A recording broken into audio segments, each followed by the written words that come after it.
Bom dia. O título do trabalho é Atenção ao Comportamento Suicida, um estudo bibliográfico.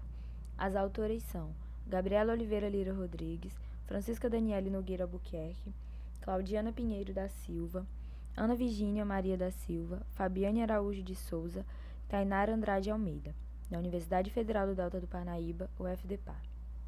Comportamento suicida engloba a tentativa, a ideação suicida sem tentativas, o risco de suicídio e a planificação da tipologia e da execução do suicídio.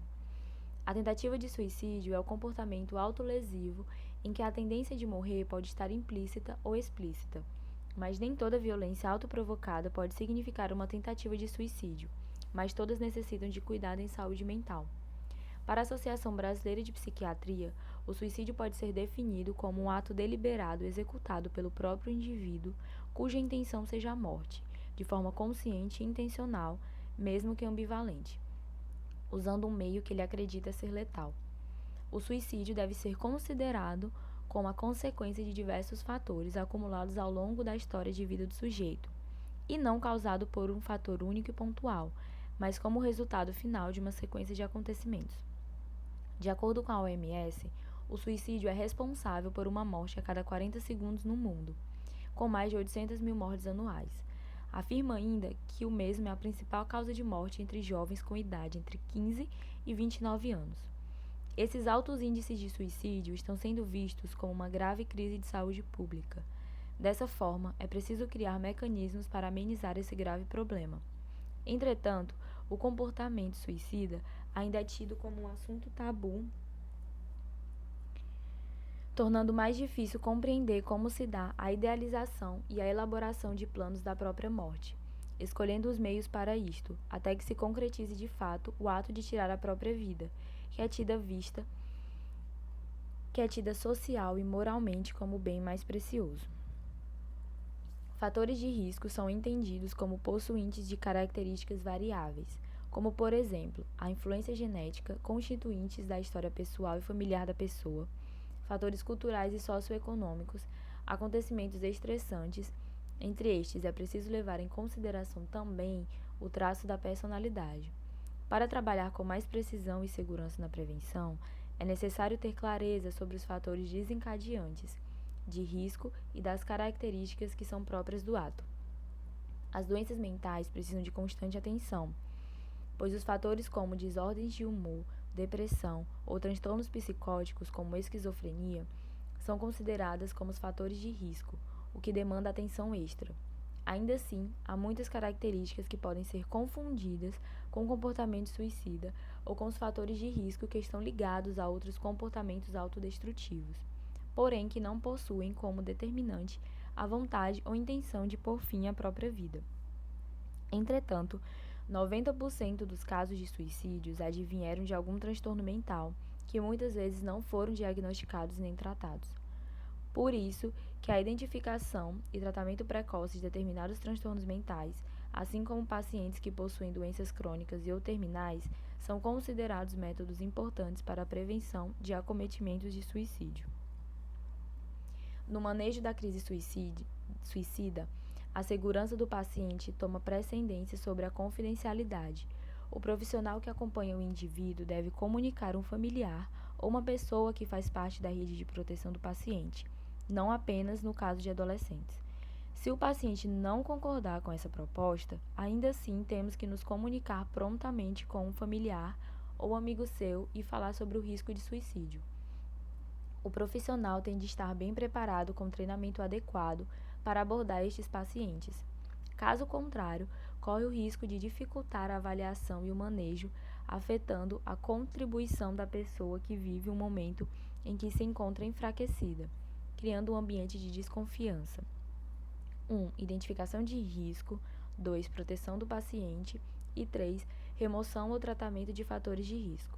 Deve-se identificar os indivíduos que se encontram em situação de risco, utilizando-se de uma avaliação clínica periódica, pois o risco pode mudar rapidamente.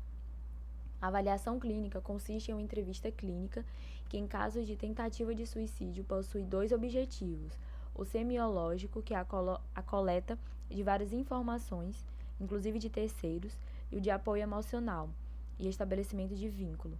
É importante compreender os motivos que levaram à tentativa de suicídio, explorando a existência de estressores psicossociais recentes e crônicos e ainda a presença ou não de doenças mentais.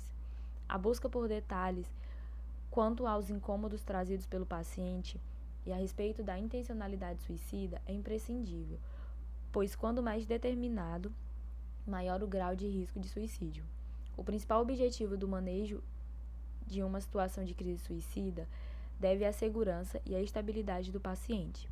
Em casos de tentativa ou de concretização do ato, é exigido da equipe de atenção psicossocial, escuta atenta e acolhedora, a efetivação do manejo do caso e a articulação de rede necessária para garantir suporte sólido.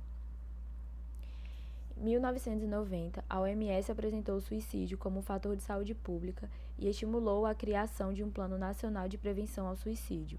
Em 2005, foi criada a Estratégia Nacional de Prevenção ao Suicídio. Em 2006, foi criada a Portaria número 1876, de 14 de agosto de 2006, que instituiu diretrizes considerando o problema de saúde que é o suicídio, pensando no desenvolvimento de estratégias de promoção de qualidade de vida e de prevenção de danos, assim como disseminação de informações e sensibilização da sociedade sobre esse problema de saúde pública, fomentação e execução de projetos estratégicos fundamentados em estudos de eficácia e qualidade, bem como o processo de organização da rede de atenção, intervenções nos casos de tentativa de suicídio e a promoção da educação permanente dos profissionais de saúde de atenção básica, inclusive do Programa Saúde da Família, dos serviços de saúde mental, das unidades de urgência e emergência, de acordo com os principais da integralidade da humanização. Saúde mental deve estar em associação com a atenção básica de saúde. Em respeito à prevenção do suicídio, devem ser considerados os níveis de intervenção primária, secundária e terciária. No nível primário, é referido aos sujeitos que ainda não mostram sinais de tendência suicida, ou em caso que os transtornos ainda não oferecem periculosidade à vida do indivíduo. A prevenção secundária parte da detectação antecipada de questões relacionadas a problemas assintomáticos, com a disposição de interromper a evolução da doença, com o intuito de estabelecer a cura ou reeducação de determinadas consequências. O nível de prevenção terciária visa evitar ou diminuir complicações e sequelas, promovendo a adaptação do indivíduo a situações difíceis ou incuráveis de modo que se obtenha um controle da mesma maneira devida. Geralmente, essa abordagem de saúde é realizada em setores psiquiátricos especializados, residências asilares e não hospitalares, centros de reabilitação, dentre outros. Ações voltadas para pessoas enlutadas pelo ente que cometeu suicídio, precisamente as atividades após esta perda, são muito importantes medidas de pós-venção, pois o ato suicida envolve questões sociais, individuais, culturais, ou seja, se uma morte acontece por suicídio, outras vidas são impactadas por esta perda. Os grupos de apoio e autoajuda mostram-se indispensáveis por possibilitar a oportunidade de conversar com outras pessoas enlutadas. É necessário que se discuta mais sobre questões como os fatores de risco e se tornar conhecimento público que o comportamento suicida envolve uma série de fatores e não advém de algo pontual. Considera-se de uma importância o desenvolvimento de mais políticas preventivas em relação ao suicídio, visando dar uma maior visibilidade ao tema e desmistificar certas questões que permeiam o comportamento suicida.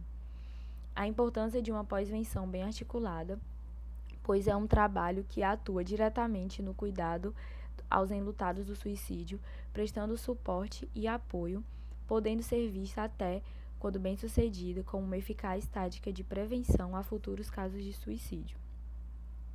Aqui são as referências. Muito obrigada.